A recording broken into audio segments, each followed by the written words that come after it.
Hello, and welcome to the Studio 78 podcast. I am your host, Nishay from NishaySnow.com. Welcome, welcome, welcome. As you can hear, my voice is back finally. I'm really excited to have Dani on today. She is the photographer that took all the wonderful photos that I now have on my website. And so I had to have her on here today. It's interesting too. I'm recording this intro and outro the day after my launch party, which was on March 3rd for my journal. And so thank you to everybody who came out. It was really amazing. Can't wait to share like the photos and videos from that. So more to come on that in future episodes. But of course, go head on over to nishaysnow.com/journal just to check out what the journal is about. And you can order the journal directly from the website. Okay, let's get to Dani. So Dani is a photographer. We get into how she got into photography, how she's been in business for herself for the last 9 years. We also talk a little bit about like how she became so well known in the DMV and kind of like the unique way that I like discovered her. And then towards the middle, we talk about how last year she was diagnosed with depression. And so she kind of shares like her story and then how she finds balance, now dealing with depression and having a full-time business that she runs. And then we just kind of end up talking about like what she has like planned for this year. And you never know, she might be in your city because in some of the larger cities across the U.S., her and the makeup artist, Dani, they go out there and they do really cool stuff. So we're going to get into all of that on the podcast today. I really think you guys will enjoy this episode and want to give a huge thanks to Dani too for just opening up and sharing her story. Okay, so here we go. Hello, Dani. Welcome to the podcast. Hey, it's so nice to be here. Really excited to have you on because number one, the photos that you did for me, everybody is like loving them. And it was one of my good friends in Chicago is like, when you added those photos to your site, it just like leveled up. Awesome. That makes me feel so nice. Thank you. Yes. So I was like, oh my God, I got to get her on. So before we even get into your photography business, can you just tell like the listeners a little bit kind of like about your background? Okay, so I didn't have like a super exciting background, I guess, in photography. Like, how people are like, oh, I've been shooting since I was 5 years old. Right. Not at all. Like, I guess I've always been fairly creative, but I never really felt like I was an artist because I couldn't draw. So that was something that kind of just, kind of pushed that out of my mind. But let me see, about when I was in high school, I got really interested in graphic design. And this isn't like graphic design like how it is now. It was more kind of rudimentary, making like digital scrapbook layouts. Yeah, really, love that. really colorful photo editing, that kind of thing. So not like making official things. But from there, the interest in photography kind of blossomed just a little bit because I would take people's pictures from Facebook and just throw like funky filters on them and, make different things out of them. And I had this gallery on Facebook called Other People's Pictures or something like that. So where I would showcase that. And so after a while, it started being like, people be like, oh, can you do something to my picture? Oh, right. And I was like, you cannot ask me to create on command. If I'm not inspired by your picture, I cannot do anything. Like, only the chosen. Sorry. I remember that so vividly. And so that was my introduction, I guess, to photography. But side note, my brother has been taking pictures for years. So really to true photography, I'd had an introduction to it years back. Like I would be his model if he needed to test light. We had like a little mini makeshift studio in the basement. And that was with film photography though. Oh, So right. Yeah, seeing I was everything that went wondering. into, we didn't have a dark room though. So like he would just, send the uh, film off to be printed. But like seeing everything that went into that with the film photography, I wasn't interested. I was just like, oh, okay, that's cool. You could do that. I'm Right. gonna be over here reading or like doing something else. So with the introduction to like digital images and kind of manipulating it via Photoshop, that was where my interest came in. So Hmm. I after I don't know how long that was that I would like just play around with other people's pictures. But when that got kind of I would like have an idea in mind and I could not find an image that fit that. That's when I kind of thought, oh well, maybe I should take my own pictures. So Mm. then that's how I began taking pictures, but again, very loose and kind of haphazardly because Mm-hmm. it was only to have something to edit. Right. Now, are you self-taught or did you end up going to school and like taking photography? No, self-taught primarily. I don't like to say self-taught completely, because like my brother would help me with things from time to time, and I would, use YouTube or just different online articles, but I didn't go to like a school to do anything with photography formally. So, what's interesting is, because we all like, growing up, we might have like things that we're good at Hmm. or, just like hobbies and things like that. But how did you say like, or take kind of like, okay, maybe photography might be pretty cool and then make it like a business? Like, you know what? I think I'm gonna start charging people. like, Now like, I that think I'm part. gonna make a living off of this.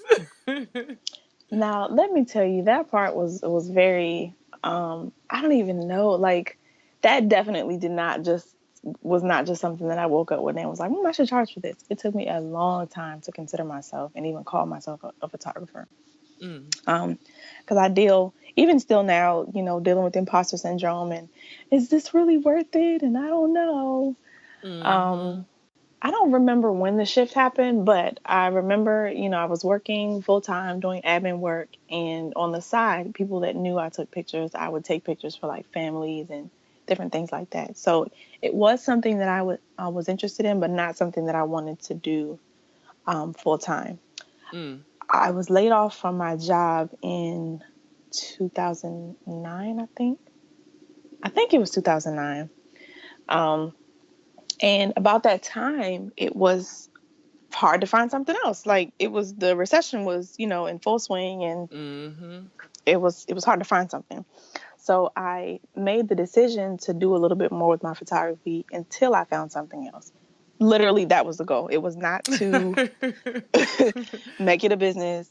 I always felt like I wasn't gonna like it anymore if I had to do it for money. Mm. So um, And at it this was. I'm time, trying were to. you like on social media yet, or were you I still kind was. of okay? Okay. I was, and that was really how I was able to get business. Outside of my circle who already knew I was taking pictures.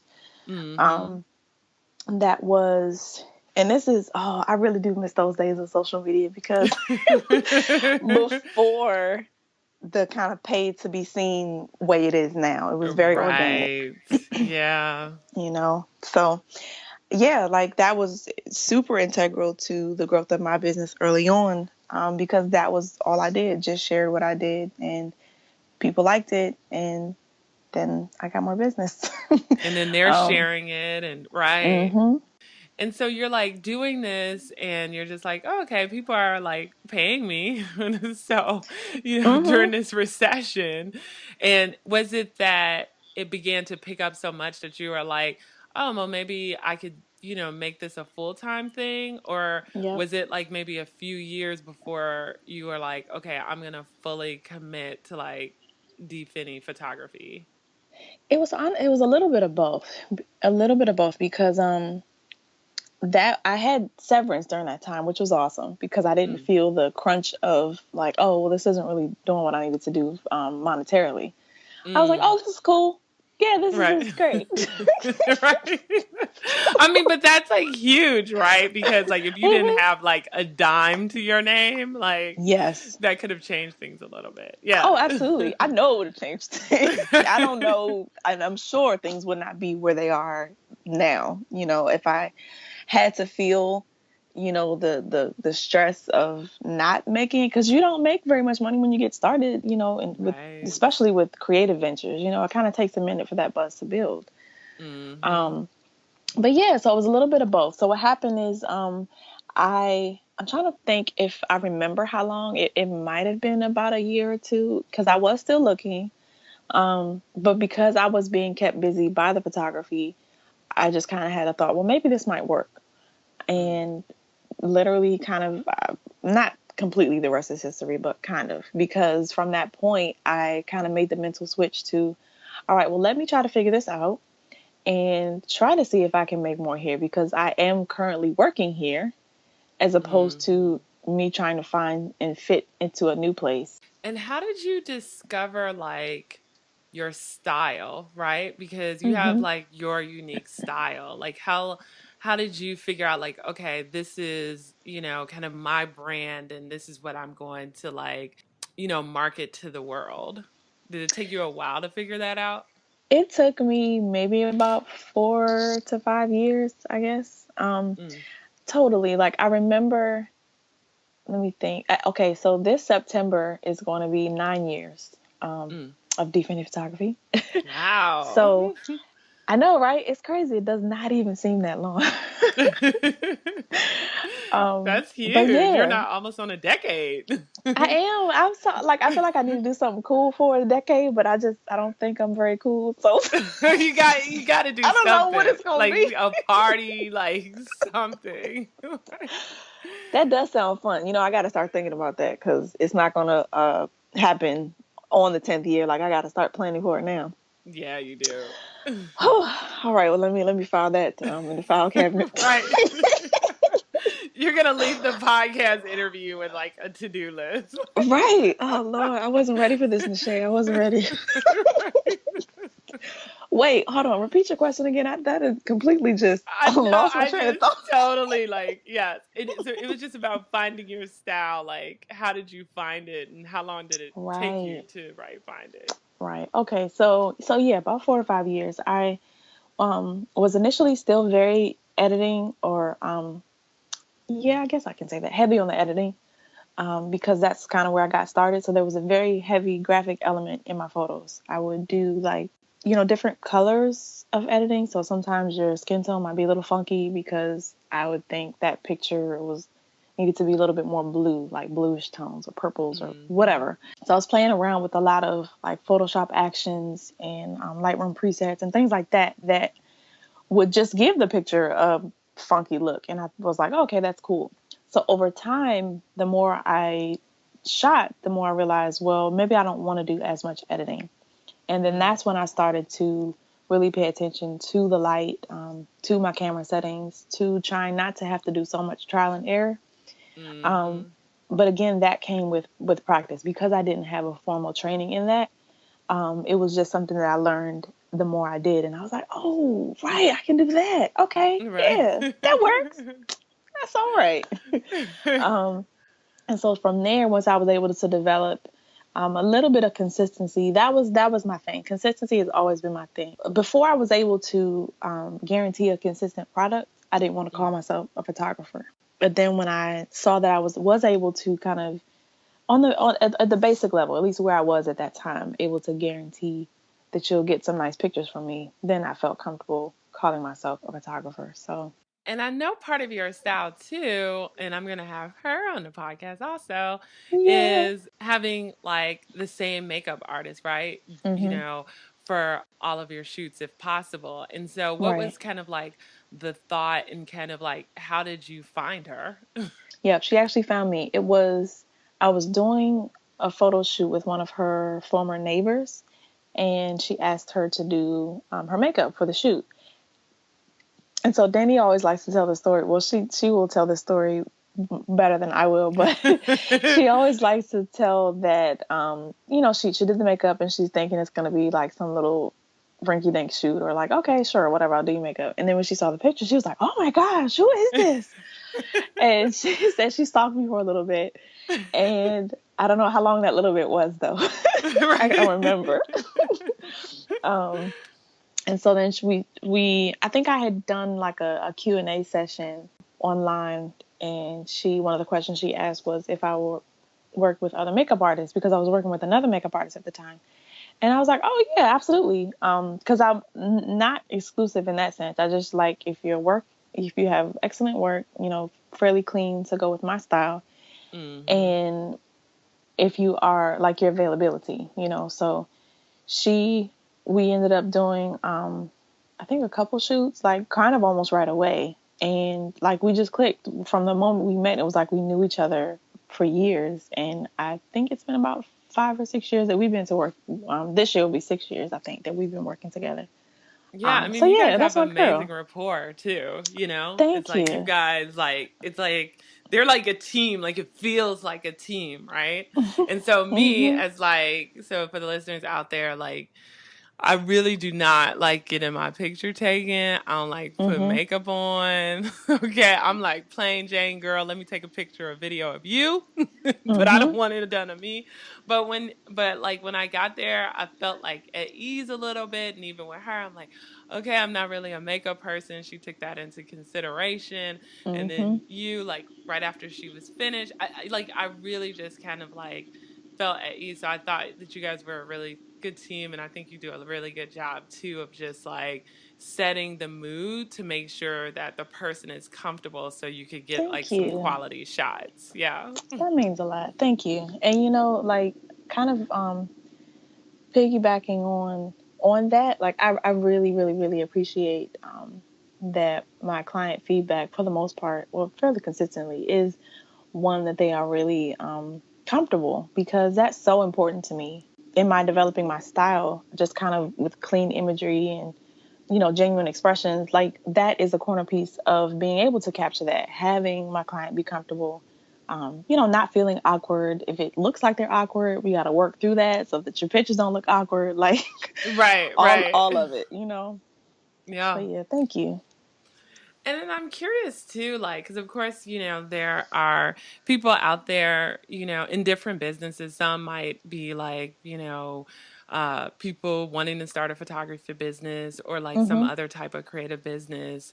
It's like, how did you, because when I was like looking for a photographer in the area, I was like doing my searches, stalking people on Instagram. Like, I'm real extra with all my research, but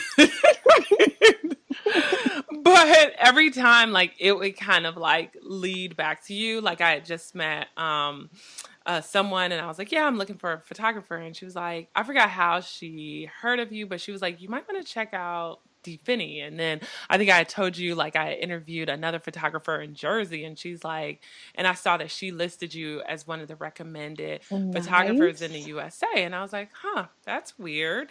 Okay. And then I think someone else, I interviewed Hadia. Oh, right, Hadia. Right. And we didn't even bring this up in her interview, but when she, like, I think gave me the photos, or when I went to her website or whatever, like, I was like, oh, Finney was her photographer. But so all three of those things were like completely disconnected. All three of those people don't know each other, right? And then one is even in a different state. So my question to you, which is probably a hard question because I know it's been over like 9 years, but how did you become like an authority, in this area, like, of like well-known photographers? That question, it just sets off my imposter syndrome alarm bells. It's like, no, of course not. What are you talking about? Of course, no. Okay, so let's see. I think, man, that is a hard question. So the reach, I guess, that I have. This is so tricky to own. I'm working on this. Own it. Own it. Is, I know social media plays a huge role. I used to do a lot more on social media than I do now. Mm. Posting more, sharing more.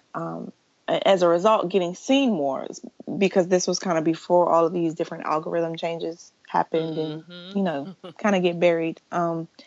So I think that played a role in it. I mean, in addition to just my really kind of unending quest for consistency. Mm-hmm. Yeah. And I think that's evident in my work. There's a very clear visual, what's the word I don't want to keep using the word style, but I guess that can go. Like, there's a very clear style. Like, I like warm colors. Um, clear skin. I like my subject and my background to complement one another. Everybody Mm-hmm. looks like warm and comfortable and happy. Like, those are very kind of key things to my work, and are things that people often make note of, like when they contact me. So when I started getting questions like from other photographers, I think at this point maybe about 5 years ago, I started the education programs that I have. And so I think that helps. Like, when you kind of make the switch to just shooting to then kind of teaching others, that helps, because then people are able to see a difference in their own work. Mm. Then they're able to tell others, oh, Danny helped me, and this is X, Y, and Z. And so they kind of have actual, real actionable results and proof to show. So I think Mm-hmm. I think that helps, and I hope that answers your question. No, it does, because I feel like it's a little bit of like, because with the mentoring, it's like word of mouth, right? And then it Mhm. seems like your clients, like, they share their pictures, other people see them, right? And they're like, Mhm. "Who did your photos, girl?" And then Right. Right. and so they're talking about you, and then of course, yeah, social media. I guess like hashtags now, but probably when you first started 9 years ago, it was really just, if somebody saw something beautiful, it was probably just being Mhm. reposted, because I don't even know if like hashtags were really that big back then. Right. No. Right? Mm-mm. Not that I remember. Yeah.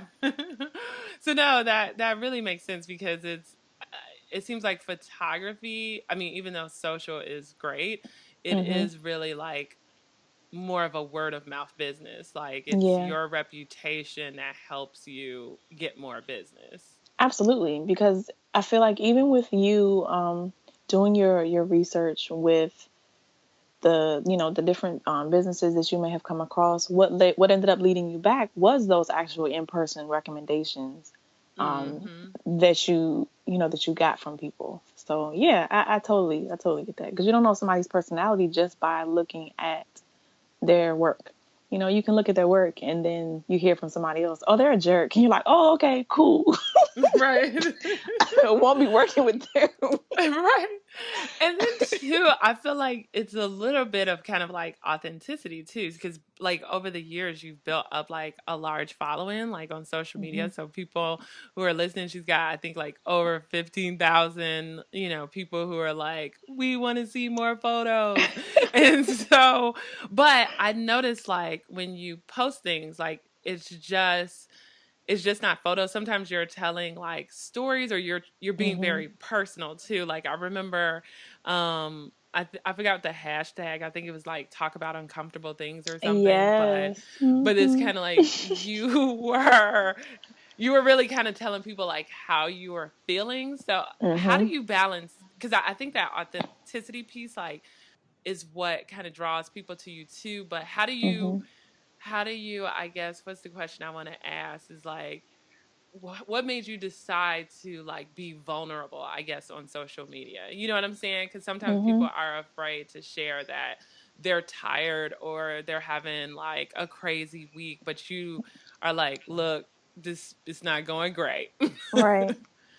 I know for certain that this did not happen. I honestly kind of feel like it didn't truly happen by choice. Like, when I was diagnosed last year, excuse me, with dealing with depression, figured out or found out that I have bipolar 2 disorder. What is the other one? It's like a litany of ADHD. It's just all these different things. I was like, yes, that makes sense. That's why I'm not writing ahead. I get it. I have Right. actual You're like, like, thank thank you for you. telling me I'm not going crazy. Yeah. Right. So that I feel like that piece right there. At least not, because that didn't completely just make me, want to open up to everybody. It did take a minute after I found that out, because there's a little bit of an adjustment that has to happen. But knowing that and not feeling like I wanted to hide and kind of contribute to the stigma surrounding mental illness was a big piece. Like I, did kind of have the platform of people interested in my photography, interested in me. I'm like, okay, well, this is me, because I don't have it. And it's really hard to get stuff done. And it's really hard to, take these really pretty images when I don't feel that way inside. And that, like, kind of opening up in that way, it was hard, and it is still hard, because even now I kind of battle between, well, do people really care about this, and how much should I share? And not to say that, I want to hide, but it's just still that kind of fine balance, because I know for the most part people are following me because of my photography.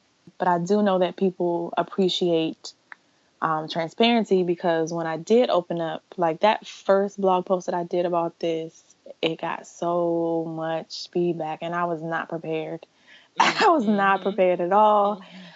People kind of telling me their stories, like, oh my gosh, thank you so much, and I deal with this too. And it was awesome, but overwhelming at the same time. So I knew at least from the response of that it was the right decision.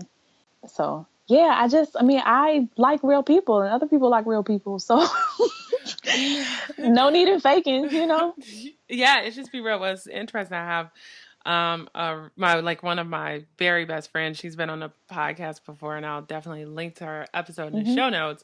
But she's talked about it on this podcast and another podcast that we co-host about dealing with depression. And it's so funny because she even kind of laughs at me sometimes, because she's like, Nishay, sometimes you're so annoying because you're so happy. And she and I've learned, like, since she's been diagnosed with it, I've learned like so much about like depression, and just like, because I think before, like, when we were kids, there was like this stigma around it, and nobody like talked about it. And I feel like now it's like everybody is talking about it, so it normalizes it a little bit more, and then people are now a little bit more educated. So it was kind of good, like, having her around, because she kind of helped educate me, and then Right. I learned how to kind of like work with her and know, like, if she was going through something, like, one day, like, to not take that personal. Right. And but the interesting thing, which is like, I'm sure you're maybe still figuring it all out, but what she's talked about before too is like still trying to push through and work, right? And so for you with photography, that is like, it's like a really demanding business, especially when you're doing weddings. Like, how have you figured out how to like push through? Well, on on that note, I'm not actively shooting weddings, at least the traditional kind. Like the last wedding that I shot was a couple years ago, and it was a very small ceremony. I think like 20 people, just both of their families, their kids. Those are the kind of weddings that I would like to do. You're like, okay, because I'm like, them big 100 people weddings, I'm like, those are like cray. Like, Right. it's like I a completely photographer at a agree. wedding, it's bananas. Yeah. So, like, my photographer friends get 99% of the wedding inquiries that I receive. I refer them out to like 5 different ones. I'm like, here, you can take your pick. These are all lovely women. Please go with one of them, not me. Because like I haven't made any formal announcement that I'm not shooting weddings, and I haven't like did like an official rebrand to kind of say that I'm only shooting intimate ceremonies. But I just kind of deal with it on a case by case basis. But yeah, so that's one of the things that I know I can't mentally handle that right now. But in terms of my regular work, the portraits, I think that's probably why I am drawn to portraits, because that's kind of something that I can handle, that I can do at my own pace. I try to give my clients enough of a turnaround time to allow for, any days that are just not going well, where I can't push through, and then push on the days that I can. Like it's been definitely difficult, especially this winter season has been a little bit more difficult for me than years past. Probably because I am a little bit more aware of what's going on than I Mm-hmm. have been previously. So that part is frustrating because having the awareness, but then still not really knowing how to overcome it just yet is super difficult. Yeah. um, so yeah, honestly, I don't really have a secret or a true answer for that because I'm still actively learning how to work through it and how to push through because it's the bipolar piece really adds an extra special element to this Mm-hmm. because I can do and I can be productive and I can, do so much when I am in an elevated mood space. So I can, I remember at least maybe a couple months ago, I did almost like 3 days worth of work in one day. Mm. And right, I was like, man, this was great. This was amazing. And I know it wasn't going to last, but I was just trying to move with it while I had it. Mm-hmm. And then I think either a day or two later, that's when the crash came, and it's like I can't get out of bed. I feel crazy. So it's that that part is really where the balance is coming in to try to find what I can do to achieve a little bit more balance, so I'm not so up and down. But work in progress is where I am. Yeah, no, that's all you can do. That's all anybody can do. And that's Hmm. regardless of what you're going through. That's just Right. the day-to-day grind. Hmm. Like, so question for you is like, Hmm. how do you like organize your life? Because with like shoots and working with other people, do you have any kind of tips or tactics to how you figure out like, okay, I'm gonna do X amount of shoots a month. I'm gonna, dedicate maybe these days to editing or networking or whatever. But I was just curious, like, if you had like, some kind of method or system you use to remain like I organized, like do somewhat not. organized. I had to answer that question really quickly. The curtain is coming back, and you are going to see the smoke and mirrors. I am so disorganized. I really am. Like I'm working through this, and I think it's gotten worse over the years, gotten like better and worse. Because when you work for yourself, your true nature is able to shine. And my true nature is one that is not the most organized. Like I love order, but I don't really do well with routine. Mm, mm, So for me, my order comes in the way that I organize my photo sessions. So like when I did your shoot, you got your little pre-session, um, not really activities, but kind of almost like questions that I need you to answer so that I can mentally prepare and, set things up correctly for you. mm-hmm, You got your kind of ETA afterwards, you get your proofs, I edit them. And so that's kind of where my order comes in my personal life, kind of how I organize when I'm going to shoot, when I'm going to edit, I just get it done when I can, to be completely honest with you. I'm like, cool, I got a little pocket here. Let me work on that. Let me do this. Let me do that. So I will tell you though that I'm in the process of trying to fix my life. Y'all have to fix my life. And well, actually, no, she's not going to. I'm trying to fix it myself.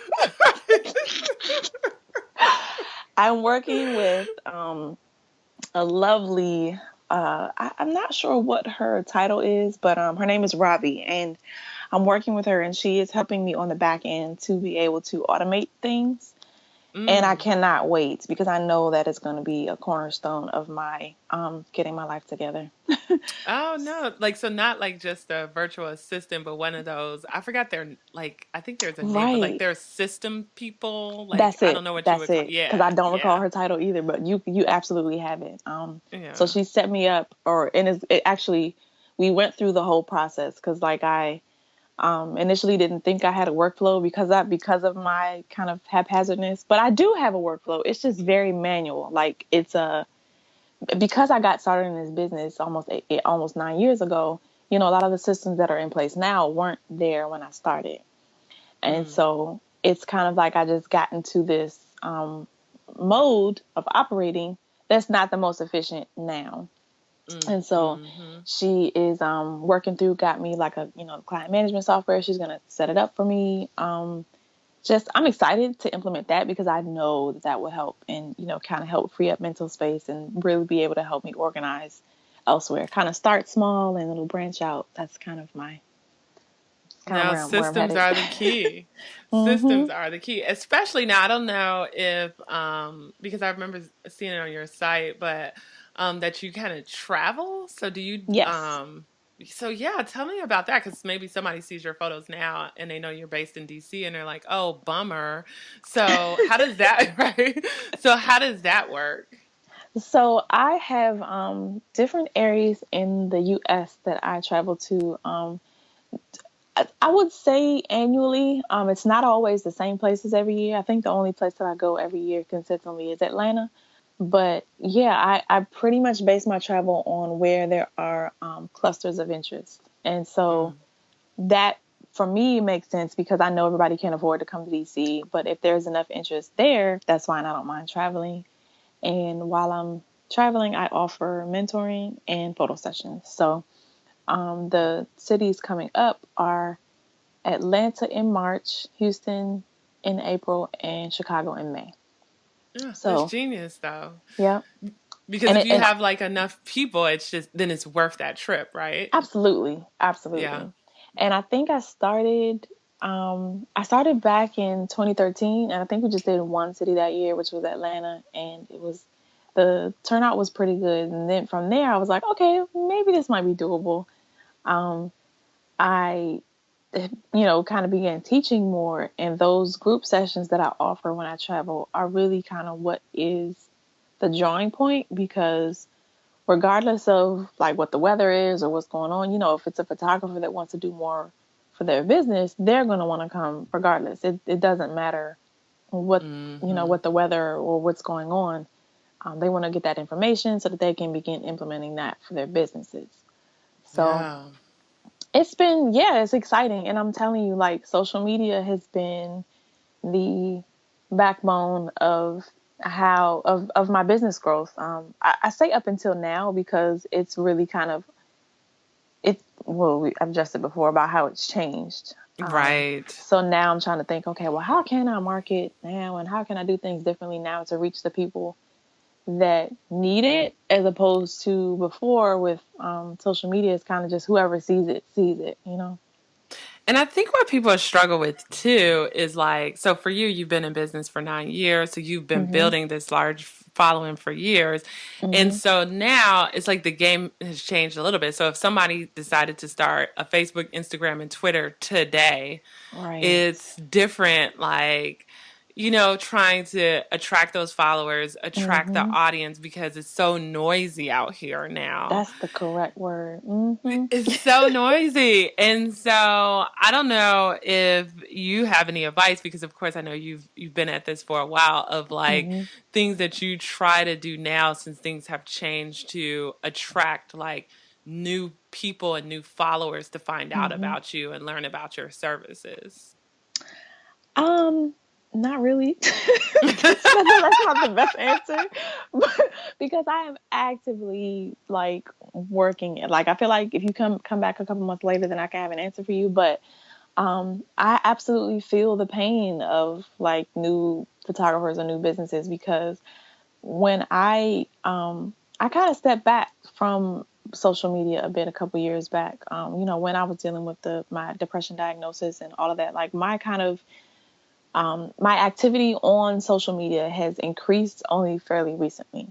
Mm, I And so as a result, things kind of got stagnant. There is a very real I don't what's the word I'm looking for? Like if you're not seen, then you won't be seen. right. Yeah, no, I know And what you mean. that's the kind of difficult thing about it because Instagram, Facebook, all of these platforms reward people who are seen and who are popular. But how do you get popular if you are not seen? Right, right. So, Like so that's you the have to tricky be thing, doing something, right? right? Mm-hmm. It's like you hate to rely solely on social media, but what I found there are a lot of businesses like they might have like 50 followers, but they're still making six figures a year because what they're doing Mm-hmm. is like networking Offline. more. Right. Yep. But maybe it's a little easier if you're doing something full time, but I have a lot of people who are listening that are doing things like as a side hustle like me. And so it's Mm-hmm. just like, okay, I really don't have time for social media, But shoot, now you're telling me like I really need to go to these in-person events. I know. Let me tell you, that is me all the way too, because I am such an introvert. I am like, I jokingly say I don't like people. Cause like I do like people, but only sometimes and only a little bit.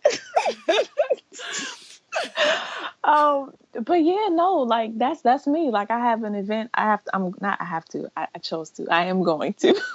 um, next week Friday. I can't remember the name of it, but yeah, I just in general, I'm not a huge fan of networking events, of like small talk. But I understand that those things are, if you even want to call it that, necessary evils, because they're not evil.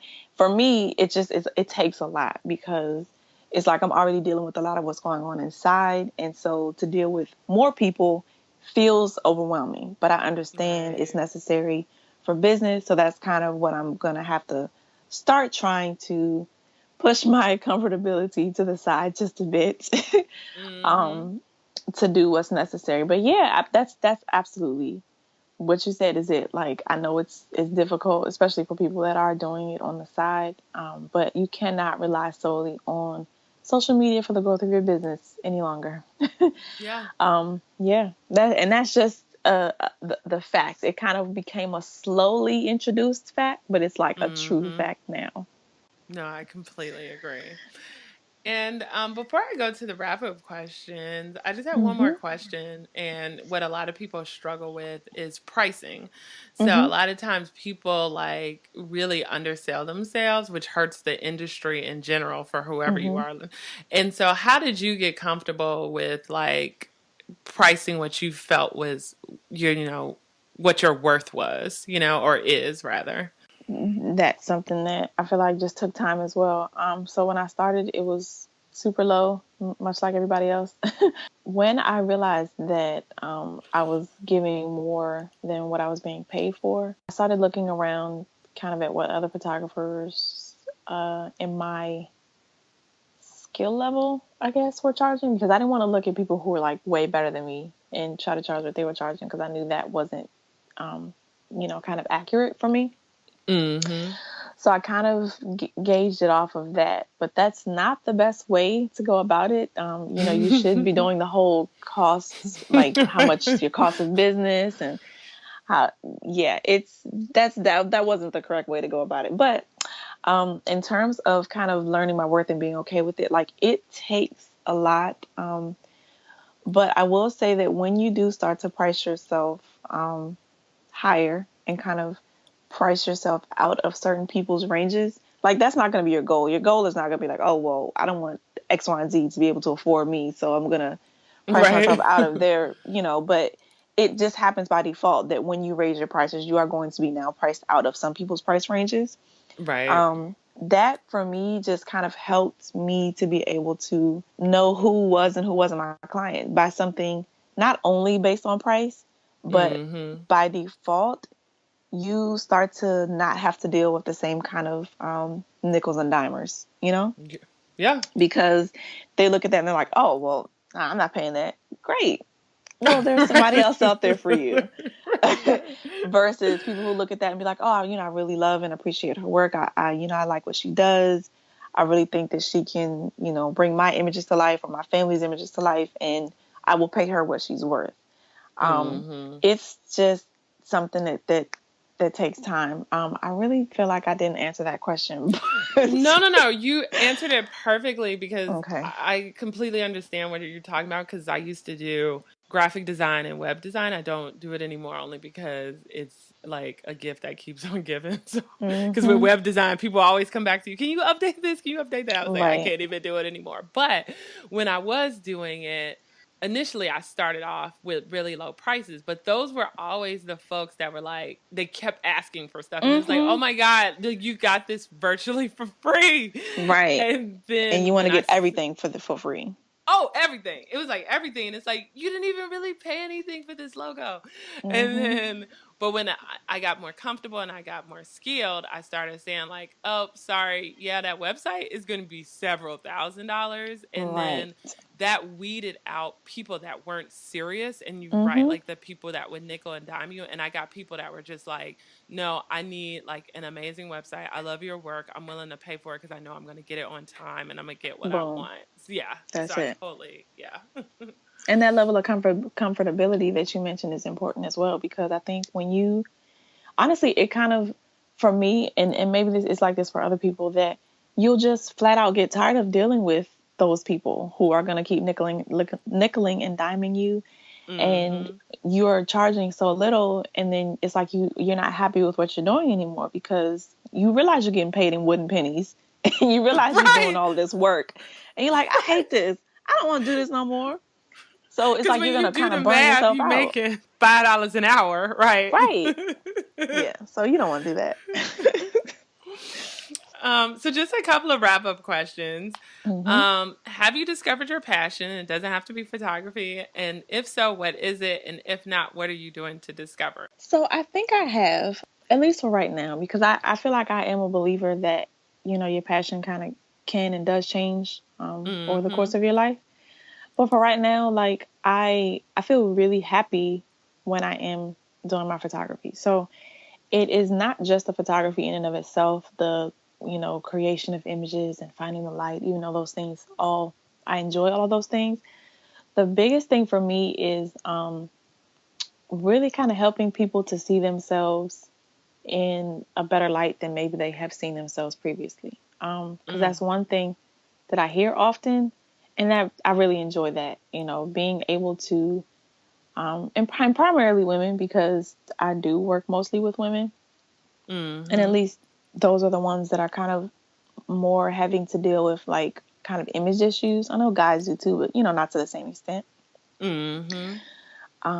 But yeah, like I really appreciate that I am able to just in some small way, even just for that moment, either while we're together or while they're looking at their images. And I know it's not a long lasting feeling, but it's something. I like being able to help people. No, I mean, I think it's great. Like, if I was joking with my mom because my mom is like, "Who is that lady?" I'm like, "I know, I clean up well, don't I?"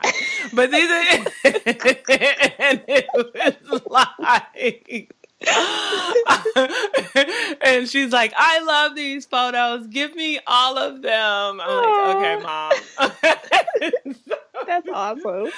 But they're gonna they will last forever, right? Hmm. Like 20 years from now, my nieces will be like, oh yeah, that's Auntie Nishay, blah blah blah. So I Yeah. think, yeah, it is kind of touching people's lives, and then they have like something that can be used for all kind of stuff. Hmm. um and then the next question is, what is one thing that you can't live without? It could be anything: tech, makeup, furniture, whatever. I am such a bad person answering these absolute questions because let me tell you right off the bat, I thought of like three things, and you said one. Let me narrow this down. Okay, I have a perfect answer for you, and it is beauty related. I don't Mm. really wear much makeup or do much of anything, but I feel like I will go crazy if I do not have my Burt's Beeswax. It's like a lip balm. It's Mm. pepperminty. It's awesome. I really do feel like I'm crazy if I don't have that. I need that before I go to sleep. I need that if I feel like I'm just out and about, my lips feeling a little something. No, where's my Burt's Bees? I need that. Yeah, yeah, that's it. Not That's my like your phone, not addiction. anything else. I need Right. that. I know. I have one friend, and she was like, there was one time, I guess she had misplaced it, and she's like, oh my God, we got to go back. We got to turn around. We Yes, got to turn the car around. I forgot my chapstick. because nothing compares. No lip gloss, no nothing does my lips like that. So that's my answer. Folks, I will link to it in the show notes. Yes, I'm gonna get. You know what? I'm gonna give you my Amazon link, so if people Yes. like it, they can get it. Right. Oh my goodness. And then where can the listeners find you? Please let them know your website and social media handles and anything else Hmm. you would like to share. So I'm everywhere online at D Finney Photo, and that is D F as in Frank INNEYPHOTO, and that is Facebook, Instagram, Twitter, and my website is dfinneyphoto.co. Co. If you type in .com by accident, that's fine. It'll redirect you to .co. Right. um, and my blog is dfinneyblog.co. But all of those are linked on my various social media platforms. So if you end up one place, you can find your way to the other. Well, thank you. I know you're an introvert, as you Yeah. mentioned. So thank This was you for fun though. coming on to the Thank you. podcast. This was really fun. Thank you for having me on. Well, I really appreciate Danny coming on to the podcast. Thank you for sharing your personal story and also providing tips for other small business owners. If you guys want to find the show notes for this page, just head on over to nishaysnow.com/48. I'll have a recap of what we talked about and, of course, her Burt's Bees link. So please leave a comment too, or leave a comment on social media. We'd love to hear your thoughts and any questions or just comments that you have about the episode. As always, please head on over to iTunes if you're on Apple and leave me a 5-star rating. It helps the show. If you're Android, please head on over to Stitcher. And if you're on YouTube, please give this a thumbs up and subscribe to the podcast. All right. Have a beautiful morning, noon, and night. And I will catch you guys next week. Take care.